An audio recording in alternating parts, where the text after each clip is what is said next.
Welcome back to Space Café Radio. My name is Emma, and today's guest is Luigi Scatteia. Luigi is a partner at PricewaterhouseCoopers, also commonly known as PwC Advisory France. And within PwC, he leads the space practice and the core space strategy and policy consulting team based in Paris and Toulouse, focused on serving institutional and commercial stakeholders in the space sector. Luigi, welcome and benvenuto a Space Café Radio. It's a pleasure to have you here with me. How are you doing? Thank you so much. It's a pleasure for me to be here. I'm doing very well. Thank you. Thank you. So I have one major question for you. So it's going to be one of those very focused interviews with very few target questions. The starting point, to give you a background of where I want to take you, is a datum and an observation. The datum is the famous $1 trillion economy by 2040.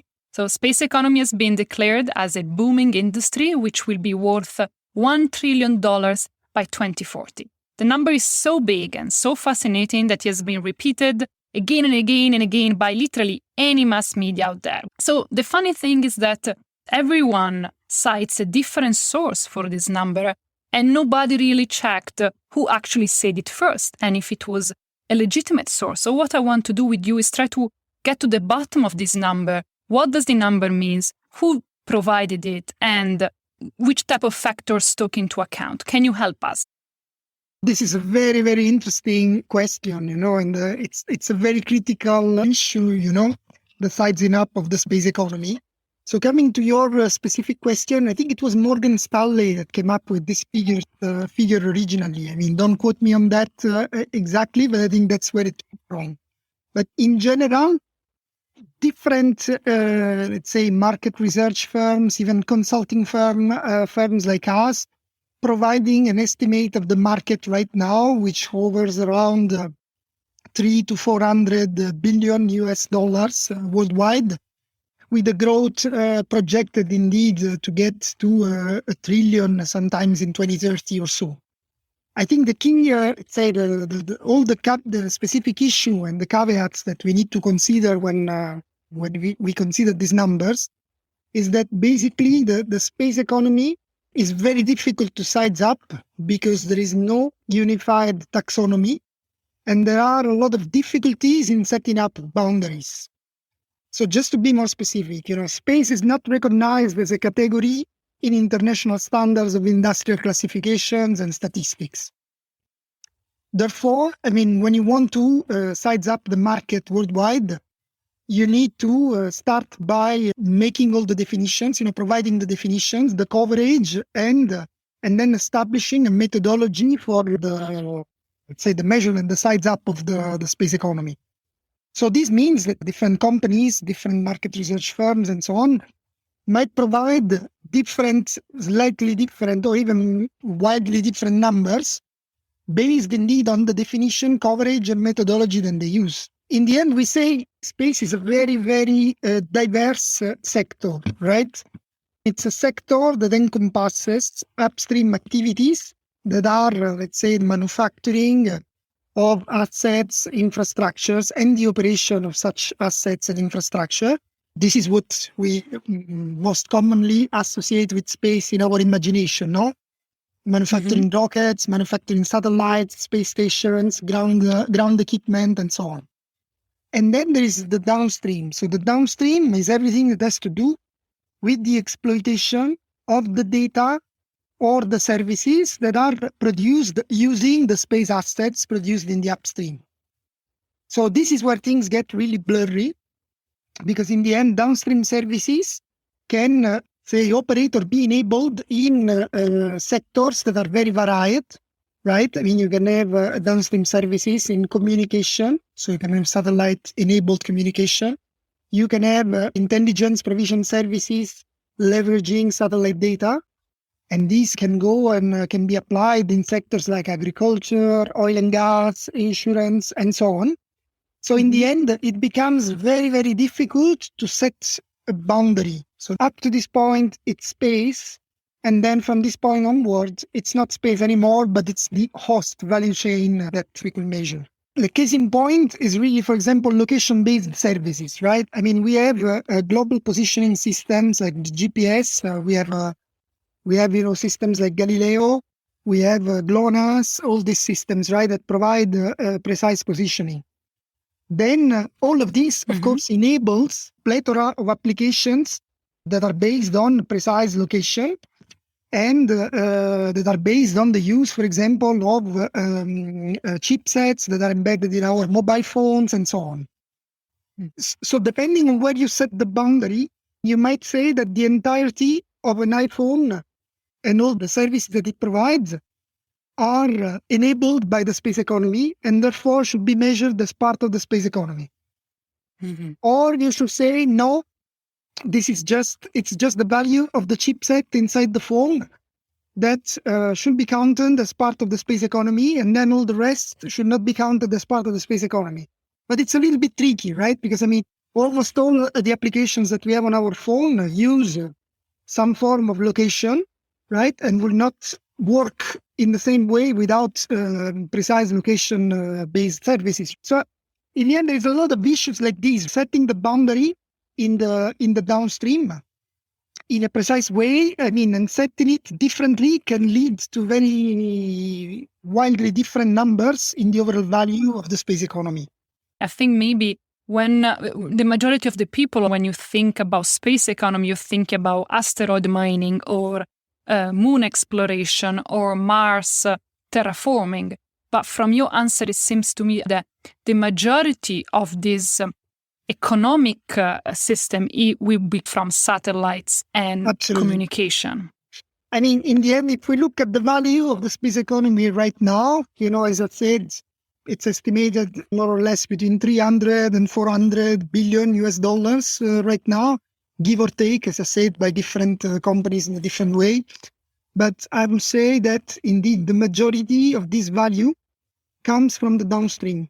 So not from launch services, satellite manufacturing, space stations, operations, and large ground infrastructures, but it really comes from consumer equipment and from all sorts of services that are enabled by satellites, like satellite communication. This is very big, and observation-enabled services like intelligence, multi-intelligence, and so on.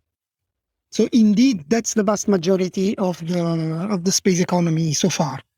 Of course, there are let's say other sectors of the space economy that are developing in the upstream, particularly what you will call indeed the in-orbit economy.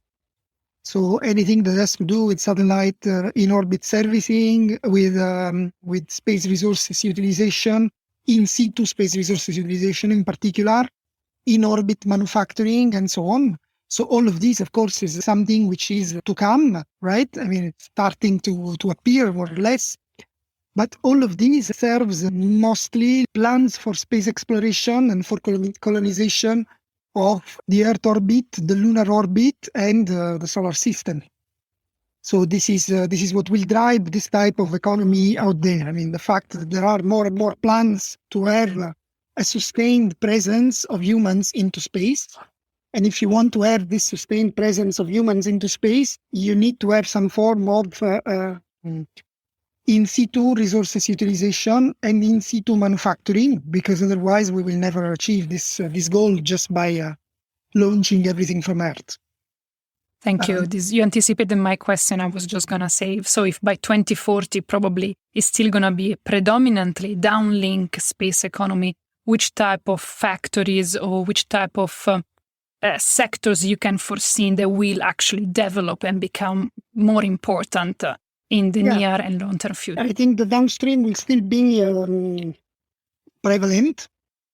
Then there is a possibility for this trend to start reversing, but I think it all depends on the actual plans and roadmaps for in-orbit human presence and space exploration and manned space exploration. Because everything is really, really tied to these plans.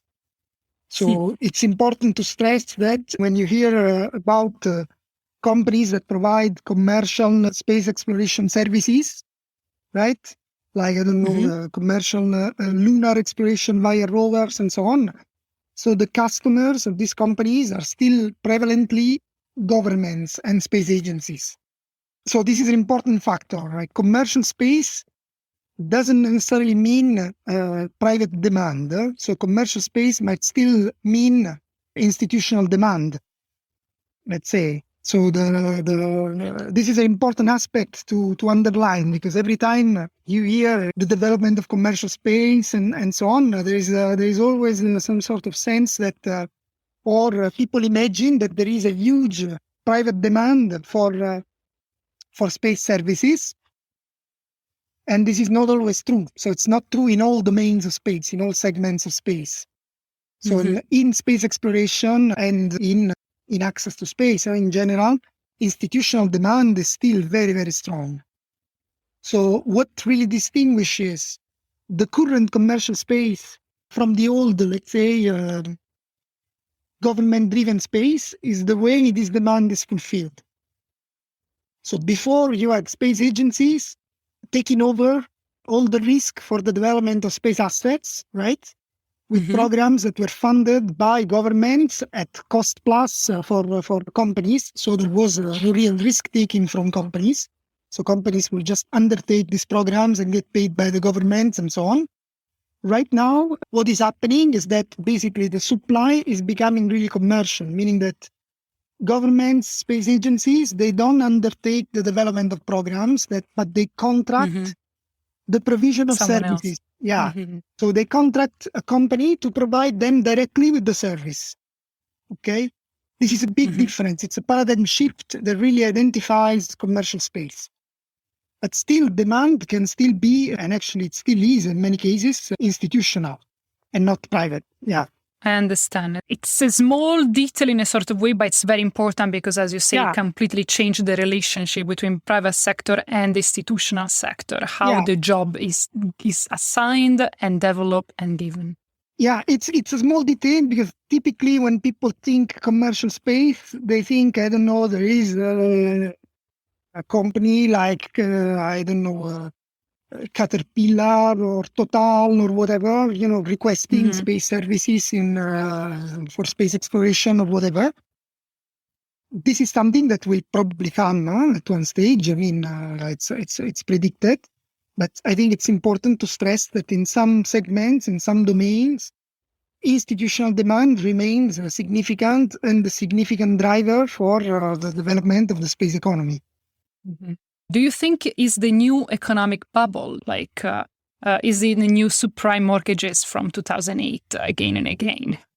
Well, I mean, this is it's a tricky question, I'm not so sure I want to be quoted on that. But I think there is caution, of course, to be exercised when looking at the trades towards the space economy. So that's for sure. And I think indeed there are some companies that are way overvalued. I mean, even in the recent wave of SPAC acquisitions, you can see a lot of overvaluation. But I think it's difficult to say if there will be a bubble or whatever, because I think my impression is that financial markets treat space as they will treat, the tech market. And so everything that happens in space is sort of embedded into a broader tech portfolio somehow for all those companies. So there is way more diversification and, let's say, risk mitigation for the companies that invest in space, when such investment is part of a larger portfolio that involves also a lot of other tech companies somehow. This is particularly true of, US-based investments, of course. In Europe, we tend to have more a stance of having like the dedicated fund for space or stuff like this, which is a little bit probably trickier. But even dedicated funds for space, I mean, when you go and dig a little bit more, you will see that there is a lot of companies in their portfolio which are more on the broader downstream side, let's say, and more on the bordering on tech rather than really just space. So overall, I think, yes, it's definitely a risky sector, because in the end, it's a sector which, particularly if you go into the upstream, where the returns are not exactly immediate and might come longer down the line as opposed to an investment in the tech sector. But if taken properly and properly mitigated, I mean, it can be handled. I appreciate your carefully chosen words. It's very tricky. It's very tricky to say. But really, I mean, I think when you think about space, you really have to distinguish wildly from the upstream and the downstream. Because downstream really borders on tech and any other part of what you would call the tech, let's say, ecosystem. And there, I mean, there are usually less risk, less exposure, and shorter term returns. In the upstream, when you think about ventures related to space exploration or even access to space, right? I mean, you see a lot of companies developing like micro launchers, small launchers, and so on. This is way more risky because it's a much smaller recipient market, and there are way more risks in the development of a vehicle like that, as opposed to the development of a service based on space data or space signal and so on. You see what I mean? Absolutely. It's a very important differentiation. Thanks a lot, Luigi, for this deep dive into the economic dimension of the space sector. I really appreciated your straight answers, and because this is a sector that is growing so much, so fast, and I think is really needed to get some clarity. And thank you for also clarify some of the data that gets repeated continuously. It was a great pleasure to talk to you, and I hope this is just the first one of many interviews. So thank you for being with us today. Thanks a lot. It was a pleasure, and thank you so much for having me.